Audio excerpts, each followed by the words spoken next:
Baik, shalom, selamat pagi menjelang siang saudaraku. Apa kabar? Apa kabar? Luar biasa.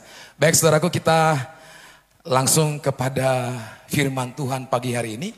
Saya berikan tema bahwa hidup ya yang dituntun kepada kekekalan. Amin saudara. Nah saudara yang dikasih Tuhan, sebelum masuk kita kepada firman Tuhan, saya teringat akan firman Tuhan yang berkata dalam Ibrani pasal 12 ayat yang kedua. Dikatakan demikian saudaraku, marilah kita melakukan dengan mata yang tertuju kepada Yesus yang memimpin kita dalam iman dan yang membawa iman itu kepada kesempurnaan, yang dengan mengabaikan kehinaan tekun memikul salib ganti sukacita yang disediakan bagi Dia yang sekarang duduk di sebelah tahta Allah. Amin saudara. Ibrani ini berkata, biarlah apa yang kita lakukan, baik hari kemarin, hari ini, dan hari seterusnya, mata kita boleh tertuju, terfokus kepada Tuhan. Amin. Kita angkat pujian ini kepada Tuhan. Dengan pujian ini saudaraku, tadi ketika kita menyembah Tuhan, saya diingatkan dengan pujian penyembahan ini, supaya kita semuanya bisa terfokus kepada Tuhan, terfokus kepada kekekalan. Haleluya. Mataku tertuju padamu, amin. Segenap hidupku ku serahkan padamu. Bimbing aku masuk rencanamu untuk membesarkan kerajaanmu. Sama-sama katakan, ku mau mengikuti, ku mau mengikuti kehendakmu ya Bapa, mu ya Bapa. Ku mau selalu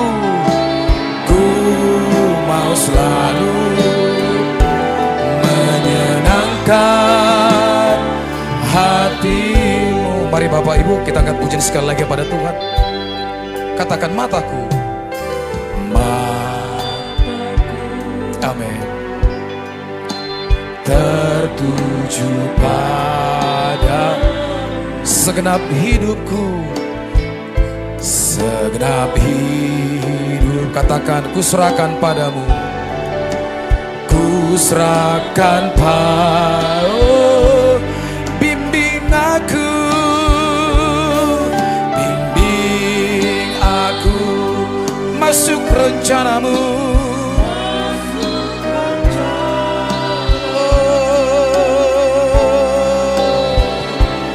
Untuk membesarkan kerajaanmu. Katakan dengan iman, ku mau mengikuti, ku mau mengikuti kehendakmu, kehendakmu ya Bapa. Ku mau selalu menyenangkan hati. Ku mau selalu menyenangkan, ku mau selalu menyenangkan. Sekali lagi, ku mau selalu menyenangkan hatimu, ku mau selalu menyenangkan hatimu. Kita berikan kemuliaan bagi Allah kita. Amin saudara. Biar setiap mata kita mulai hari dan selamanya terfokus kepada Yesus, kepada kekekalan surga. Amin. Nah kita baca saudaraku firman Tuhan dalam 2 Korintus pasal yang keempat ayat 16, 17, 18. Kemudian nanti di pasal 5 ayat 1 sampai ayat 6. Baik saudaraku, saya akan baca, saudara bisa perhatikan Alkitab saudara, baik di buku, baik di gadget saudara. 2 Korintus pasal 4 ayat 16, 17, 18.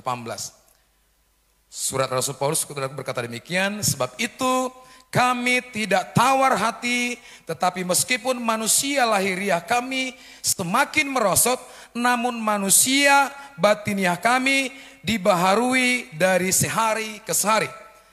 Sebab penderitaan ringan yang sekarang ini mengerjakan bagi kami kemuliaan kekal yang melebihi segala-galanya, jauh lebih besar daripada penderitaan kami. Sebab kami tidak memperhatikan yang kelihatan, melainkan yang tak kelihatan. Karena yang kelihatan adalah sementara, sedangkan yang tak kelihatan adalah kekal. Di pasal 5 saudaraku, ayat 1 sampai 6 saya baca. Karena kami tahu bahwa jika kemah tempat kediaman kita di bumi ini dibongkar, Allah telah menyediakan suatu tempat kediaman di sorga bagi kita, suatu tempat kediaman yang kekal, yang tidak dibuat oleh tangan manusia.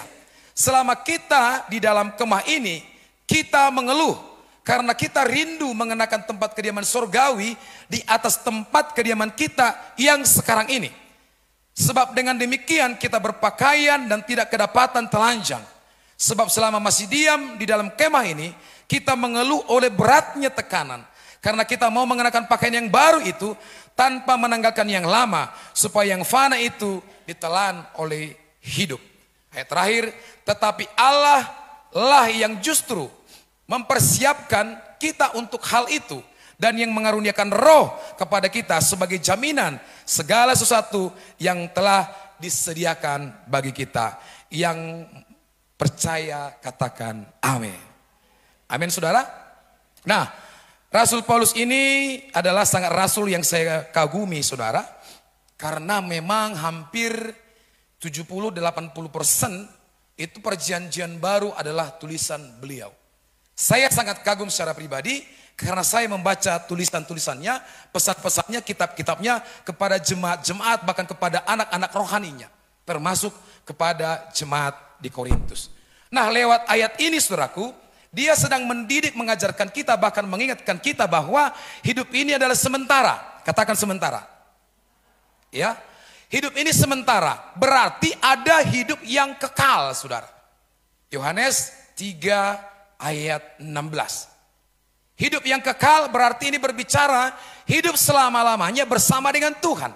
Hidup selama-lamanya dipimpin oleh Tuhan. Ada dalam kerajaan surga di mana orang-orang kudus nantinya akan Tuhan tempatkan di sana. Tetapi ada tempat yang kekal yang kedua yang namanya neraka.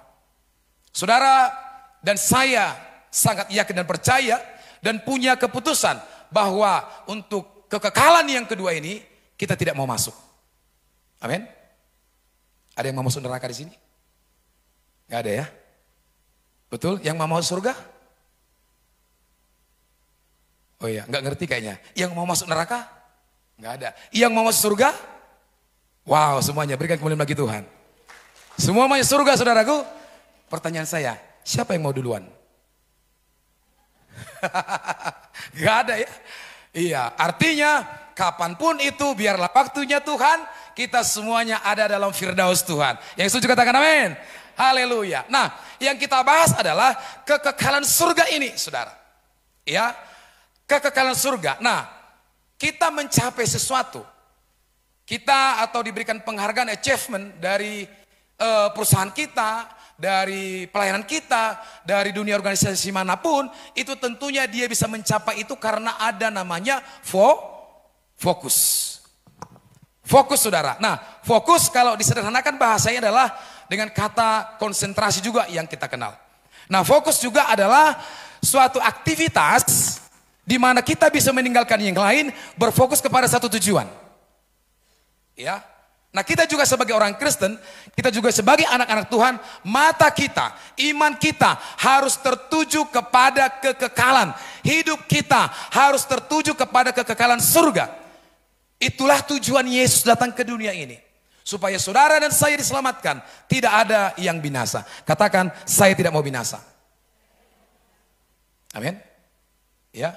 Nah, kalau saudara dan saya tidak mau binasa, maka hiduplah, ya, hiduplah dikendalikan oleh kekekalan, hiduplah dikendalikan oleh tujuan kita, yaitu kerajaan surga. Kenapa saya berbicara kerajaan surga? Karena memang tidak ada yang lain, tujuan kita hanya itu, saudara. Mau berapapun umur kita Tuhan panggil, mau 1 tahun, mau 2 tahun, atau mau 100 tahun, tujuannya adalah surga. Amin. Tidak ada yang mau mati itu untuk neraka. Ya, semuanya kita mau masuk surga. Nah, tujuan saya juga menyampaikan firman Tuhan adalah bagaimana umat-umat Tuhan, anak-anak Tuhan yang mendengar firman Tuhan ini, baik di tempat ini, baik pun di live streaming hari ini, supaya tetap dalam koridornya, dalam tracknya, jangan melenceng, jangan lari, semuanya bisa sampai ke garis finish. Amin. Kita semua ini sedang bertanding dalam gelanggang pertandingan, saudara. Amin. Sedang berlari dan berlari dan berlari sampai tujuan. Sampai di finish itu ada para malaikat, ada Yesus yang akan membawa mahkota itu kepada kita.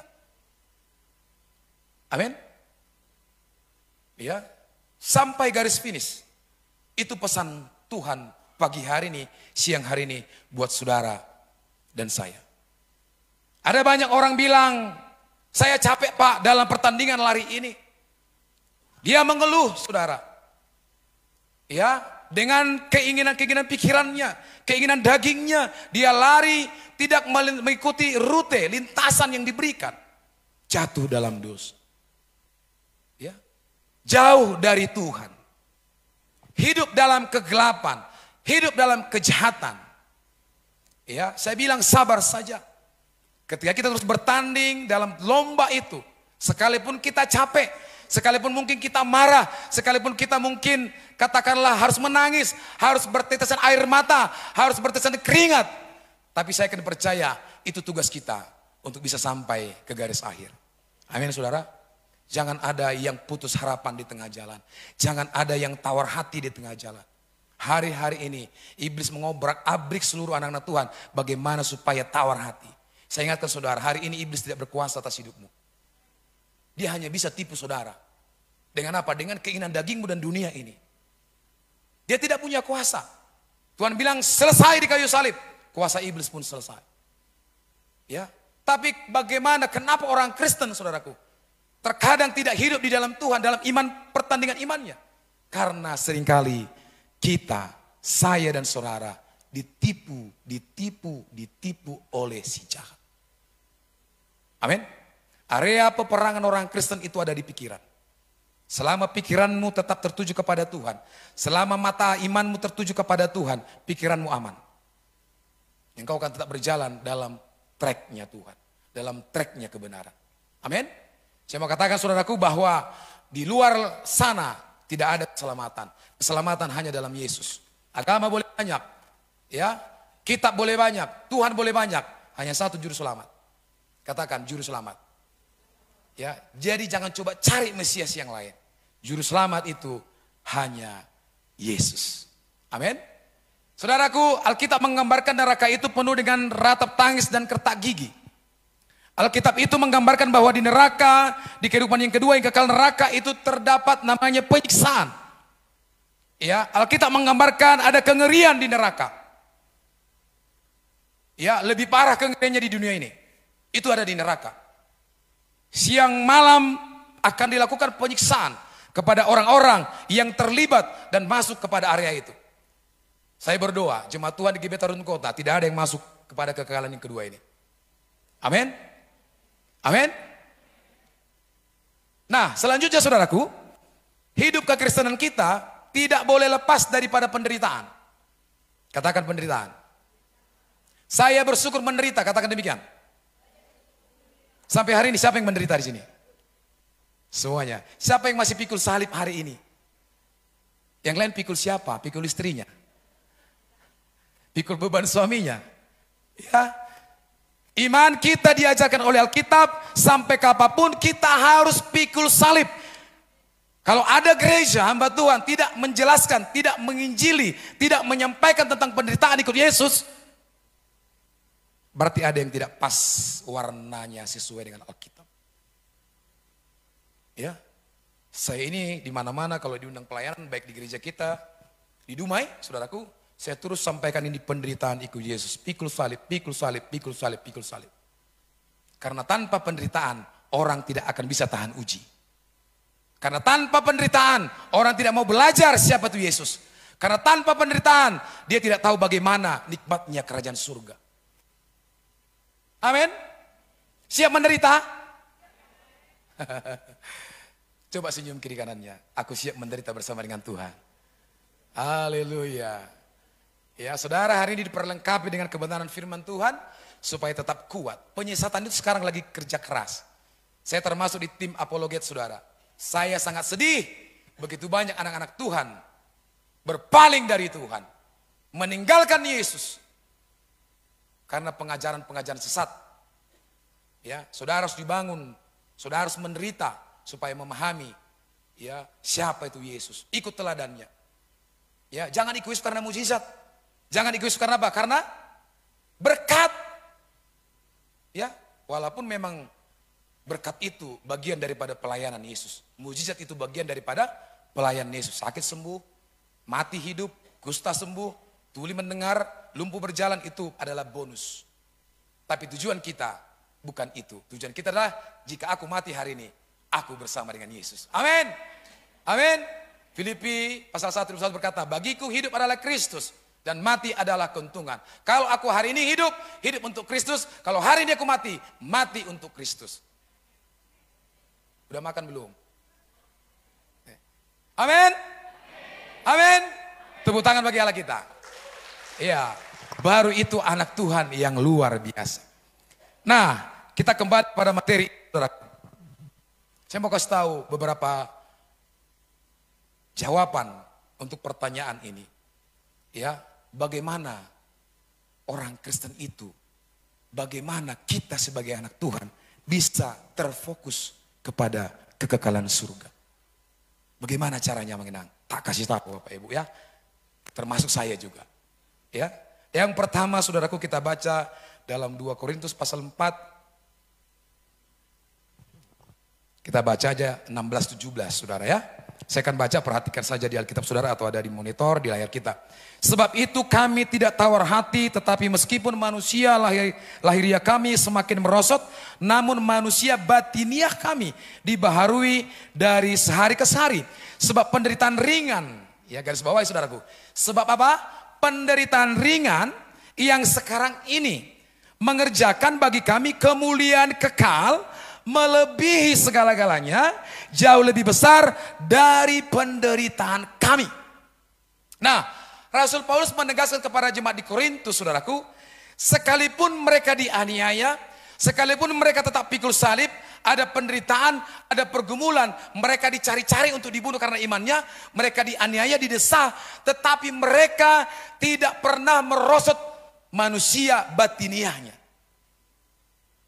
Ya. Ini jemaat Korintus ini luar biasa. Diingatkan oleh Paulus.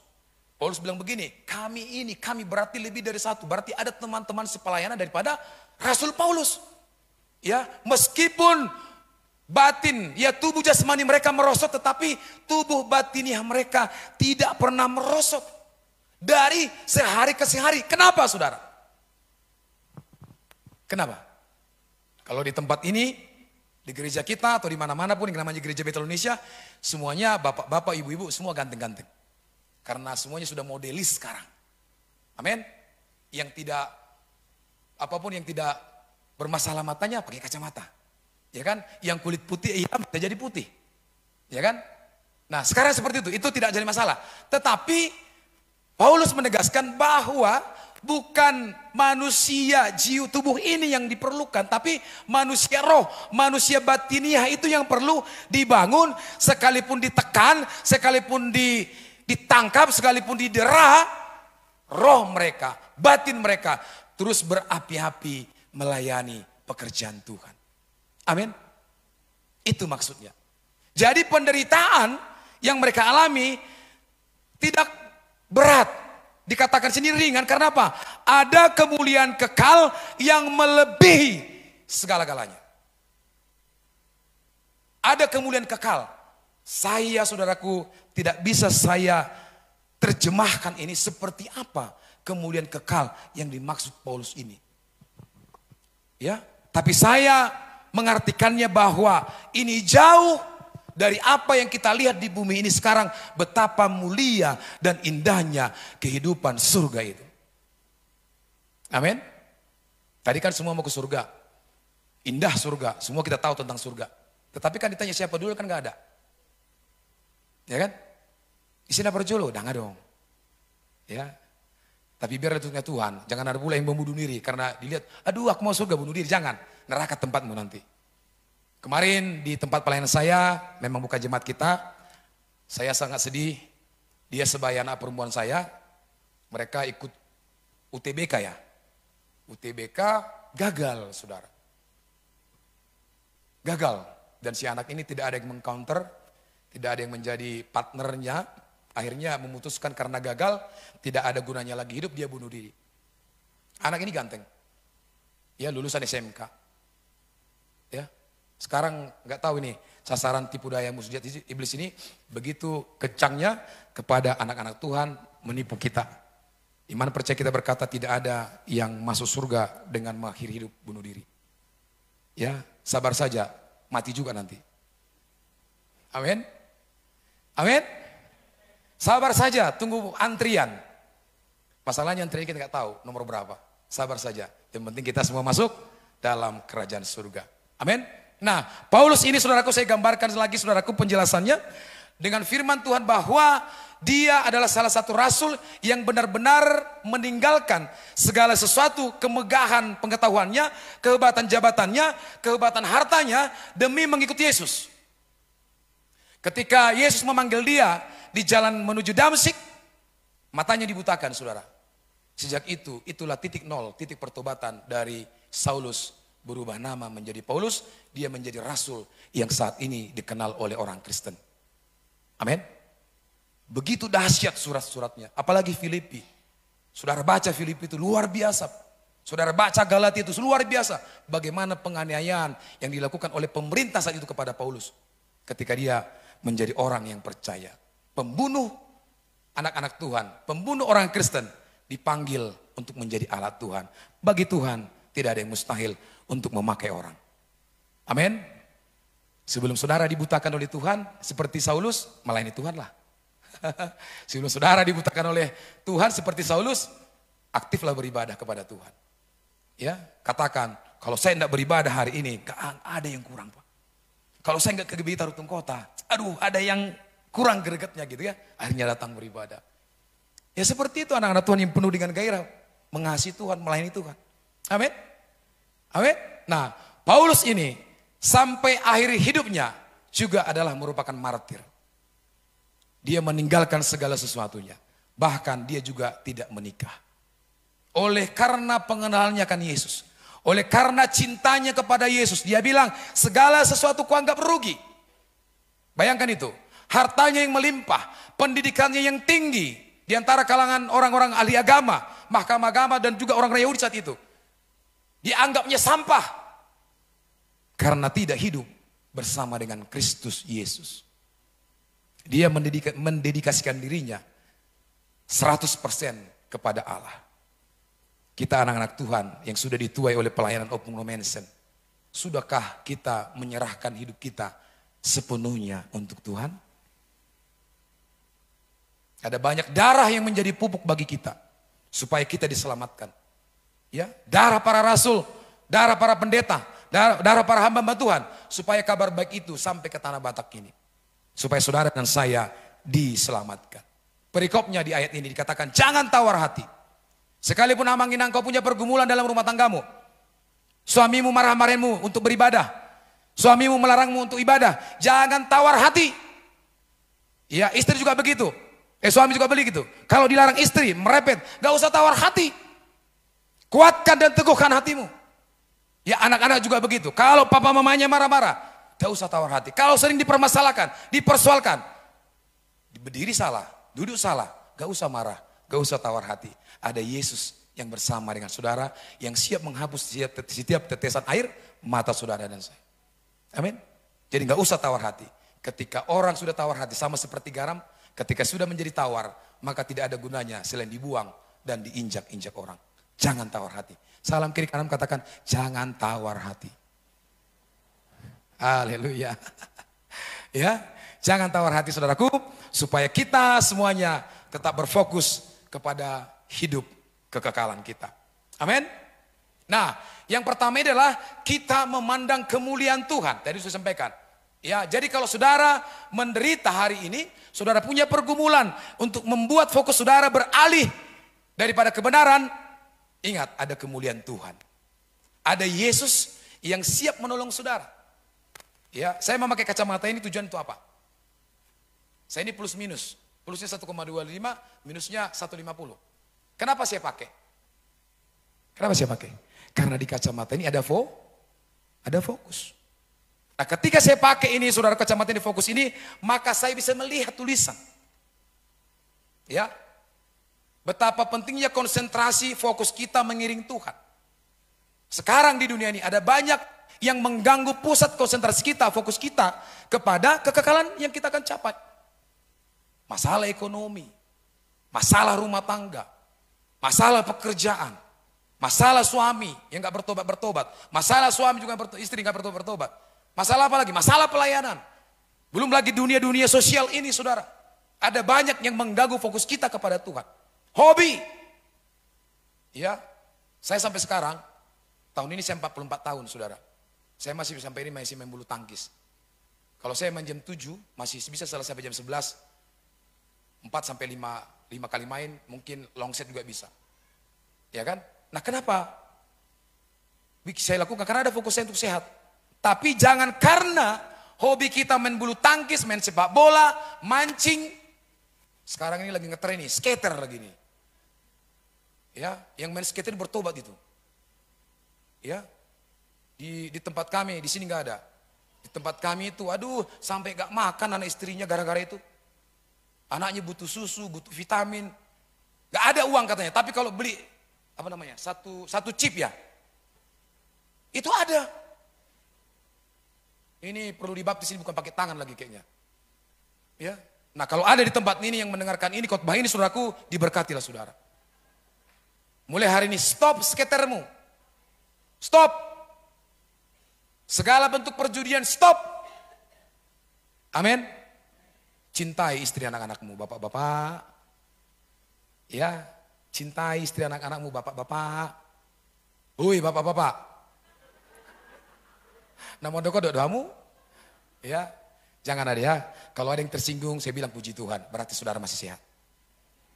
Ya, untuk berubah. Amin. Jadi jangan karena hobi kita, karena kegiatan kita, ini membuang fokus kita kepada Tuhan. Ah, lo jamang setokin naik.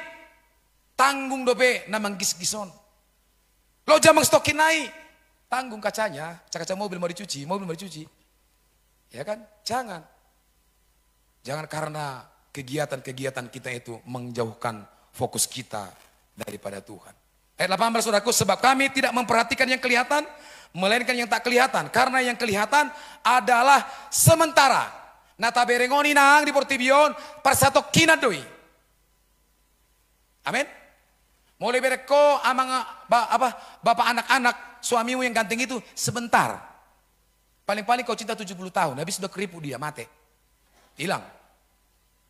Ya, ibu-ibu juga begitu. Istri kita yang cantik mungkin memakai semuanya, pakaian yang bagus, cantik dipandang mata, itu sebentar. Satu kedi. Mas rumah dokon paling kuat 80-90 tahun. Opung saya 80 tahun udah keriput, gak cantik lagi dilihat. Bayangkan itu, parsatokinan, sementara. Amin. Jadi jangan gara-gara itu kita kehilangan kehidupan kekal bersama dengan Tuhan Yesus. Itu hanya sementara. Sedangkan yang tak kelihatan ini bukan begu inangnya. Ya karena ada juga prinsip orang Batak ini, naso binireng matain dak kekal lu daung dangi. Ya. Yang kekal di sini adalah kerajaan surga, iman kita, Tuhan, itulah yang kekal di sini, saudara. Ya, iman kita. Ibrani 11 ayat 1. Itulah iman kita. Ya. Naksoni ida hale porsea. Hangulu atau sonari di Portibion, mangulu alani ha porsiaon. Dan alani nama mamereng. Naki ngurokon di ibadah pertama, arong napaju pang Yesus do fisik na dison. Dan arong dobekan. Anong nang maju Tuhan Yesus. Isi na paju pang diso si Petrus. Kita dong si Petrus. Nak perung ke Petrus di Israel. Ali cul mana dangu si. Tidak ada yang kenal. Tapi kita percaya karena iman. Suatu saat dia datang dalam kemuliaannya. Menjemput setiap orang yang percaya. Untuk apa? Mewarisi kerajaan surga sampai selama-lamanya. Kenapa diwarisi? Karena saudara dan saya adalah anak. Amin. Itu enaknya hidup bersama dengan Tuhan. Ya, jadi jangan perhatikan yang kelihatan. Karena itu sementara. Perhatikanlah yang tidak kelihatan. Yaitu Tuhan kita di dalam Roh Kudus. Dia ada bersama dengan kita. Menolong kita sampai selama-lamanya. Amin. Nah saudaraku yang kedua. Ya, bagaimana supaya kita fokus kepada kekekalan. Kedua adalah memandang dengan mata iman.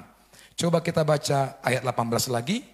Dikatakan demikian, sebab kami tidak memperhatikan yang kelihatan, melainkan yang tak kelihatan, karena kelihatan adalah sementara, sedangkan yang tak kelihatan adalah kekal. Tadi sudah saya bahas, saudaraku. Jadi yang kedua adalah belajar memandang segala sesuatu dengan kacamata iman, dengan fokus iman kita. Amin.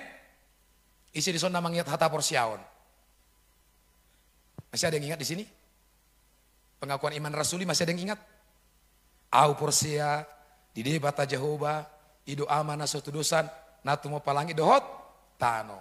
Au porsia di Yesus Kristus, anak di debata Jehovah nasadai imana, oha. Pengakuan iman itu betul, walaupun memang ada pengakuan iman secara GBI, tapi tidak jauh dari situ. Nah artinya gini, hata porsiaon, pengakuan iman itu membuktikan bahwa apa yang tidak kita lihat sekarang ini, itu kekal. Karena apa? Aku percaya. Porsia do inang anon anak mobo jenderal walaupun masih SD. Percaya itu iman. Amin. Porsia do amang malum saimon nak peso marubato. Porsia malum itu haporsiaun itu iman. Percaya walaupun belum melihat. Walaku tak dapat melihat semua rencanamu Tuhan. Terus memandang padamu, kau tuntun langkahku. Nanti nyanyikan di rumah ya, karena waktu kita nggak cukup. Amin. Jadi walaupun kita tidak melihat jalan-jalan Tuhan, walaupun kita belum tahu sepenuhnya seperti apa rencana Tuhan dalam hidup saudara dan saya, percaya saja. Walaupun dalam dialog saya dilecehkan. Yang penting Kristen mengajarkan, percaya saja. Iya, kenapa rupanya?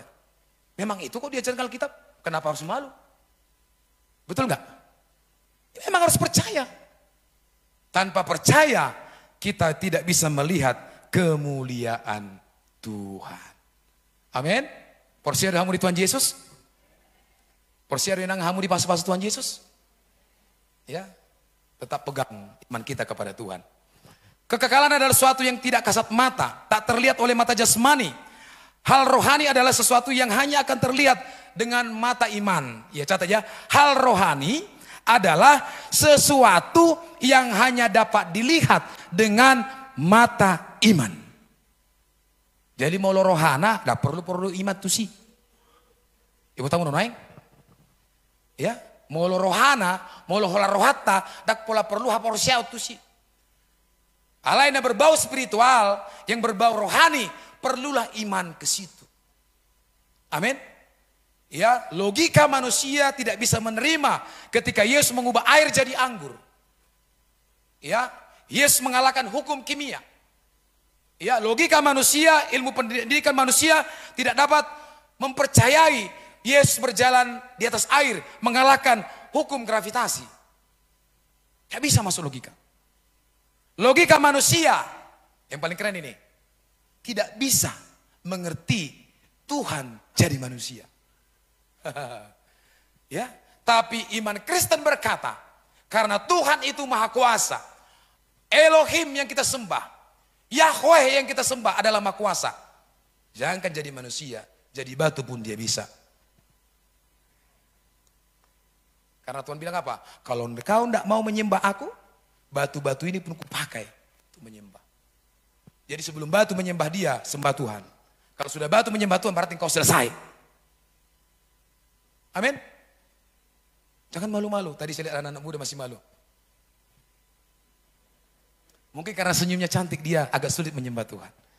Amin. Saya katakan hari ini, semakin engkau menyembah Tuhan, engkau buka lidah mulutmu, engkau semakin cantik di hadapan Tuhan. Amin. Kau semakin ganteng bro di hadapan Tuhan. Ya. Amin. Karena tugas kita, saudaraku, kata kitab Wahyu, tugas kita nanti di surga hanya menyembah Tuhan siang dan malam. Jadi kalau engkau nggak latihan menyembah Tuhan hari ini, sampai kau di surga ngango. Gitu. Karena gak biasa menyembah Tuhan.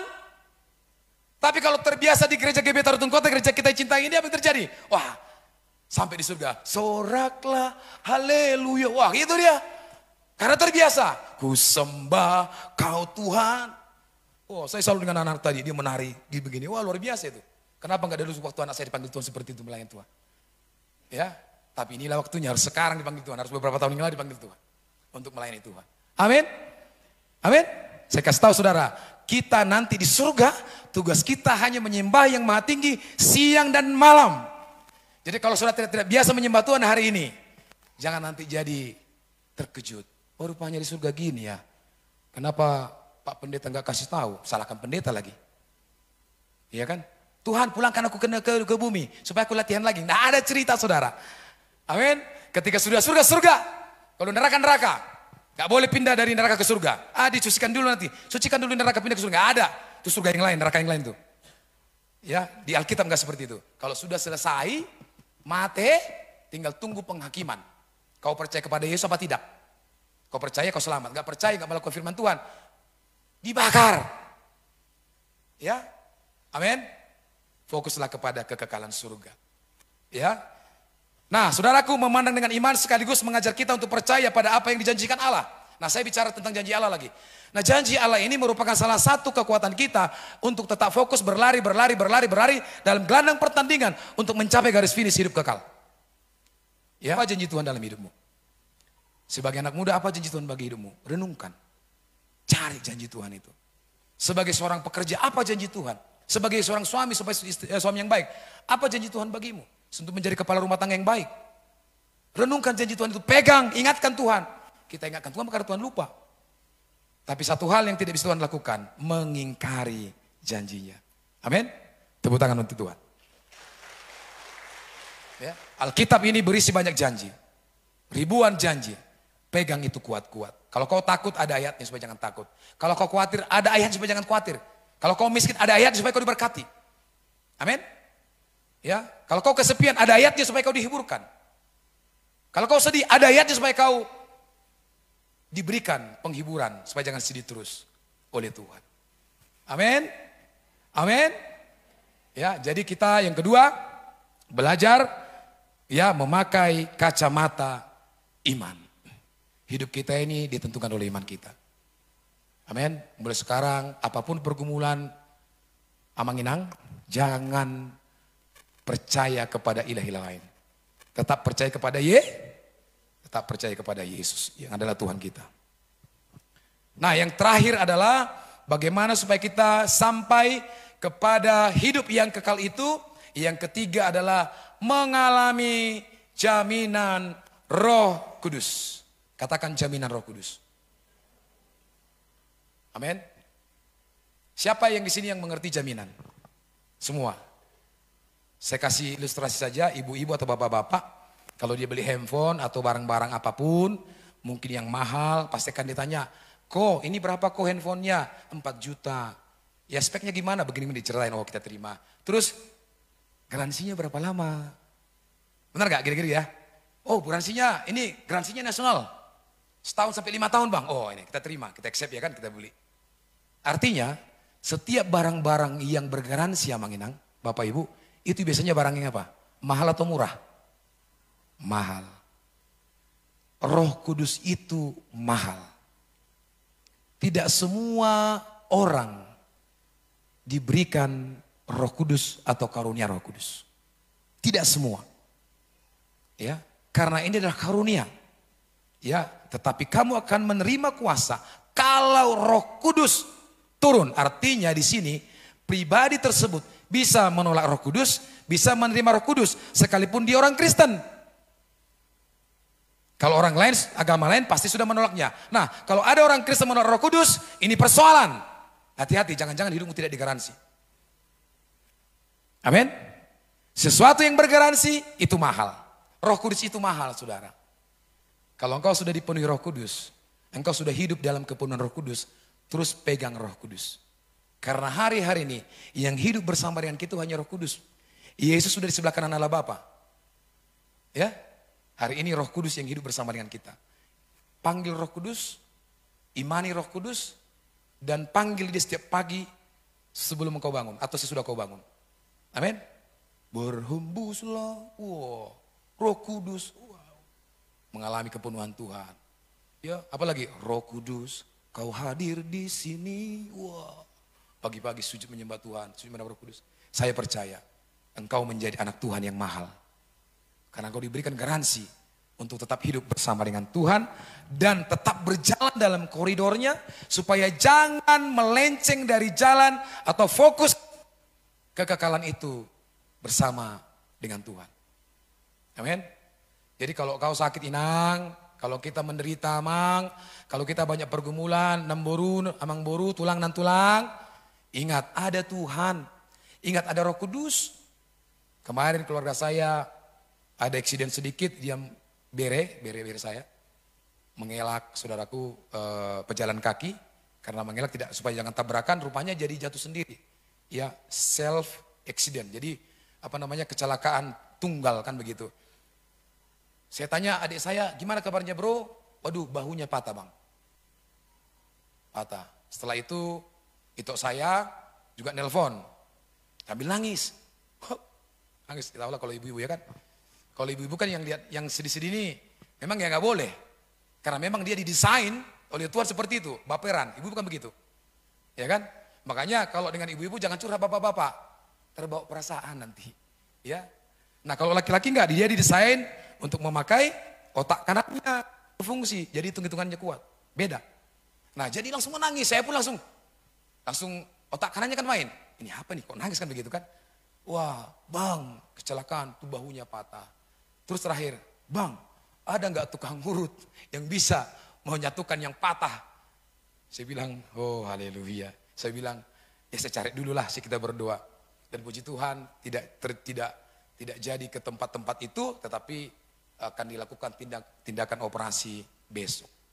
Doakan Bapak Ibu supaya beres saya ini dicamar Roh Kudus dan menjadi anak Tuhan dan takut akan Tuhan. Ya kan? Nah jadi ada jaminan bagi orang yang percaya. Ada jaminannya. Nah Tuhan bilang begini, aku akan mengutus rohku kepadamu. Dia yang akan menolong. Dia akan membantu kita. Jadi Bapak Ibu sekalian, aktifkan Roh Kudus yang ada dalam hidupmu. Jangan tidurkan. Amin. Amin. Di tempat pelayan kita ada beberapa orang saya ingatkan, jangan terbawa perasaan ketika ada masalah. Sebab Tuhan tidak pernah pakai perasaan untuk masalah. Tuhan hanya pakai iman untuk masalah. Amin. Jadi kalau sedang menderita, kalau sedang bergumul, ingat Tuhan saja. Ingat Roh Kudus saja. Roh Kudus pasti bantu. Karena dia jaminan kepada orang-orang yang mengasihi Tuhan. 2 Korintus 5 ayat 5, ayat terakhir saudaraku. Tetapi Allah yang justru mempersiapkan kita untuk apa? Hal itu. Dan yang mengaruniakan roh. Roh di sini huruf besar ya. Ya, kepada kita sebagai jaminan segala sesuatu yang telah disediakan bagi saudara dan saya. Dia jaminan. Engkau minta kesembuhan, jaminannya Roh Kudus. Ya. Contoh kalau Bapak Ibu kita butuh uang, gak ada uang, kita punya barang emas, kita pergi ke Pegadaian, apa yang dijaminkan? Emas kita itu. Analoginya seperti itu dengan Roh Kudus. Amin. Roh Kudus tolong saya, Roh Kudus sembuhkan saya. Bebaskan dari segala kuasa-kuasa kegelapan. Supaya saya bisa memandang kemuliaan. Supaya saya bisa memandang kekekalan itu. Dan saya tidak lari ketika saya bertanding. Tetapi saya akan selesaikan pertandingan iman saya. Sampai ke garis finish. Amin. Amin saudara. Jangan lari di tengah jalan. Jangan menjadi anak Tuhan yang pengecut. Ikuti pertandingan yang didesain oleh Tuhan. Yang peraturannya dari Tuhan. Ikuti. Sakit, ya sakit. karena pikul salib. Menderita, ya menderita karena harus pikul salib. Ya, menangis, ya menangis karena kita bukan dari dunia ini. Dari mana kita saudaraku? Dari kerajaan surga. Jadi kita ini bukan warga negara dunia ini. Kita ini warga negara surga.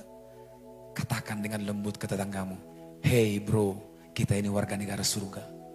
Bisikan, kita ini warga negara surga. Bukan hanya warga negara Indonesia, apalagi warga negara Tarutung. Bukan negara ya, kabupaten kota Tarutung, bukan. Tapi warga negara kerajaan surga. Kalau kita warga negara surga, berarti ketika kita meninggal, kita akan pulang ke kampung halaman kita, yaitu kerajaan surga. Mari bangkit berdiri, kita sembah.